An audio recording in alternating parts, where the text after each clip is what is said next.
L'infirmière m'a demandé si votre cœur s'arrête, voulez-vous qu'on vous maintienne en vie?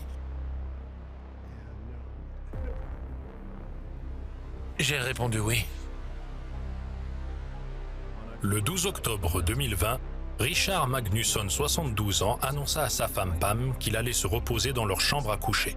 Il souffrait depuis 2 jours de ce qu'il croyait être une élongation musculaire à l'estomac. Je n'avais aucune idée de ce que c'était. Je savais juste que la douleur était intense et je voulais qu'elle disparaisse. J'y suis retournée et il avait l'air pâle. Il était allongé et incapable de se lever. J'ai appelé les urgences et ils sont arrivés très rapidement. Richard fut transporté d'urgence au centre de santé du comté de Lucas à Chariton, dans l'Iowa, à une dizaine de minutes de là. Soupçonnant une crise cardiaque, les médecins administrèrent à Richard des anticoagulants et le préparèrent à être héliporté vers un grand hôpital de Des Moines, le centre médical Mercion. Le docteur José Borromeo, chirurgien vasculaire, attendait Richard à Mercion. À l'époque, on soupçonnait qu'il avait souffert d'un accident cardiaque. Il ressentait de fortes douleurs, pas tant dans la poitrine que dans tout l'abdomen et le dos. Sa tension artérielle était très basse, ce qui nous a beaucoup inquiétés à l'époque. Puis, juste avant que Richard ne soit chargé dans l'hélicoptère, un médecin du comté de Lucas remarqua un gonflement de l'abdomen de Richard. Il sut tout de suite qu'il ne s'agissait pas d'une crise cardiaque. Lorsqu'ils ont soupçonné qu'il avait un anévrisme et qu'il saignait, cela nécessite généralement un transfert urgent, car le temps est un facteur essentiel dans ces situations d'urgence. Tout le monde était pressé, mais il m'a dit « Laissez-la lui dire au revoir ». Il m'a fait comprendre que c'était très grave et que la mort allait nous séparer. Je ne voulais pas entendre cela. En raison des protocoles du Covid, Pam rentra chez eux pour attendre des nouvelles. Entre-temps, Richard arriva à Mercion dans un état critique et fut immédiatement transporté pour subir un scanner. Le docteur Borromeo en déduisit que Richard souffrait d'un anévrisme de l'aorte abdominale. Normalement, l'aorte devrait mesurer environ 2 cm. On parle d'anévrisme lorsque l'aorte dépasse 3 cm. Et il avait un anévrisme de 9 cm. Mais ce qui était tout aussi inquiétant, c'est qu'il y avait du sang en dehors de ses vaisseaux sanguins, ce qui signifie clairement qu'il y avait une hémorragie interne.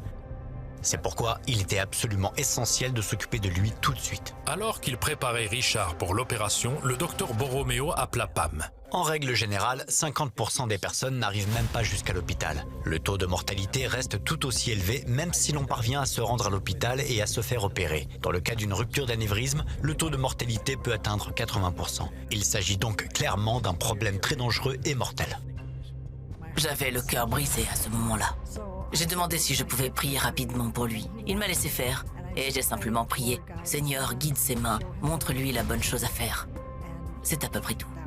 C'était une prière très courte, très brève. Pam raccrocha et conduisit pendant 1 heure jusqu'à l'hôpital Mercion en priant pour Richard tout au long du chemin. Ma prière était la suivante. « Seigneur, quel que soit ton plan, je suis d'accord. S'il est temps pour lui d'aller rejoindre Jésus, je suis d'accord. Si tu me le ramènes, je serai encore plus d'accord. » Richard était déjà en chirurgie lorsque Pam arriva à l'hôpital.